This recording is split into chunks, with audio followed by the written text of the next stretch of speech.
ప్రముఖ దర్శకుడు రామ్ గోపాల్ వర్మ బెయిల్ పిటిషన్పై నేడు ఏపీ హైకోర్టులో విచారణ జరగనుంది. సోషల్ మీడియాలో చంద్రబాబు, పవన్లపై అనుచిత పోస్టులు పెట్టినందుకు వర్మపై పలు కేసులు నమోదయ్యాయి. మద్దిపాడు సహా మరో 8 ప్రాంతాల్లో కేసులు ఫైల్ అయ్యాయి. అయితే ముందస్తు బెయిల్ కోసం ఆర్జీవీ హైకోర్టును ఆశ్రయించారు. ప్రముఖ దర్శకుడు రామ్ గోపాల్ వర్మ బెయిల్ పిటిషన్పై నేడు ఏపీ హైకోర్టులో విచారణ జరగనుంది. సోషల్ మీడియాలో చంద్రబాబు, పవన్లపై అనుచిత పోస్టులు పెట్టినందుకు వర్మపై పలు కేసులు నమోదయ్యాయి.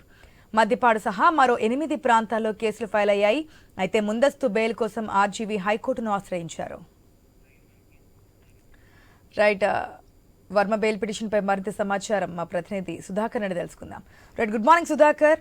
ఏదైతే ఆర్జీవీ వర్మకు సంబంధించి బెయిల్ పిటిషన్పై గతంలో హైకోర్టు వాయిదా వేయడం, ఆ తర్వాత అరెస్ట్ చేయకూడదంటూ ఇవ్వడం, ఈ రోజైనా సరే బెయిల్ పిటిషన్ సంబంధించి ఒక క్లారిటీ వచ్చే అవకాశం ఉంటుందనుకోవచ్చా?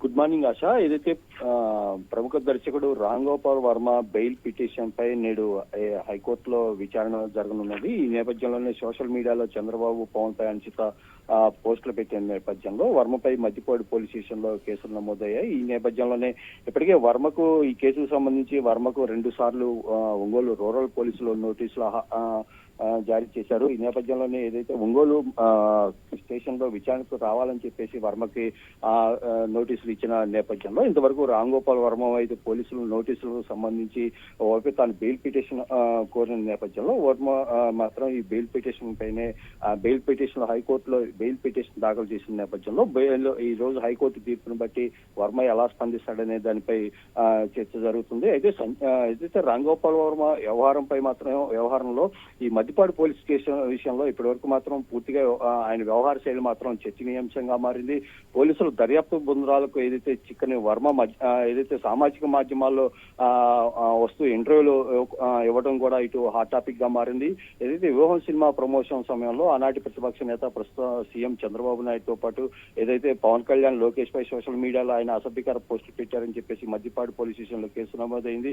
ఇప్పటికే 2 సార్లు పోలీసులు నోటీసులు ఇప్పించడానికి ఆయన పోలీసులు చిక్కకుండా విచారణకు హాజరు కావడం పరిస్థితి. అయితే విచారణకు సహకరిస్తానని చెప్తూనే పోలీసులు విచారణకు మాత్రం వర్మ డుమ్మా కొడుతున్న పరిస్థితి. మరోవైపు వర్మ కేసు విచారణను పోలీసులు మాత్రం ప్రతిష్టాత్మకంగా తీసుకున్నారు. ఈ కేసు విచారణలో హాజరవ్వాలని చెప్పి ఇప్పటికే హైదరాబాద్ లో ఆయన కార్యానికి వెళ్లి మొదటిసారి ఆయనకు నోటీసులు ఇచ్చిన పరిస్థితి. రెండోసారి కూడా అయితే ఒంగోలు రూరల్ సిఐ వాట్సాప్ ద్వారా నోటీసులు పంపించారు. అయితే వర్మ విచారణకు వస్తారనుకున్న సమయంలో ఆయన విచారణకు డుమ్మా కొట్టడం, అట్లాగే ఆయన హైదరాబాద్ లోని ఆయన నివాసంలో ఉండకుండా బయట ప్రాంతాల్లో ఉండటం ఇటు పోలీసులు మాత్రం చికాకు పెట్టింది. వర్మని ఎలాగైనా సరే అదుపులో తీసుకుని ఈ కేసును విచారించాలని చెప్పేసి పోలీసులు శతవిధాల ప్రయత్నం చేసినప్పటికీ ఏదైతే పోలీసులకు చిక్కకుండా ఆయన ఇటు సామాజిక మాధ్యమాల్లో ఇంటర్వ్యూలు ఇస్తూ గంటల తరబడి మాట్లాడటాన్ని మాత్రం ఇటు పోలీసులు చాలా సీరియస్ తీసుకున్నారు. ఛానల్స్ కి ఇంటర్వ్యూ ఇచ్చిన వర్మ మాత్రం పోలీసులు ఎందుకు అదుపులోకి తీసుకోలేకపోయినది చర్చ కూడా జరుగుతుంది. ఈ నేపథ్యంలోనే ఈ రోజు వర్మ కేసు బెయిల్ పిటిషన్ విచారణ నేపథ్యంలో ఏదైతే హైకోర్టు డైరెక్షన్ బట్టి తర్వాత వర్మ కేసు విషయంలో పోలీసులు ఎలా స్పందిస్తారనేది మాత్రం వేచి చూడాలి ఆశ.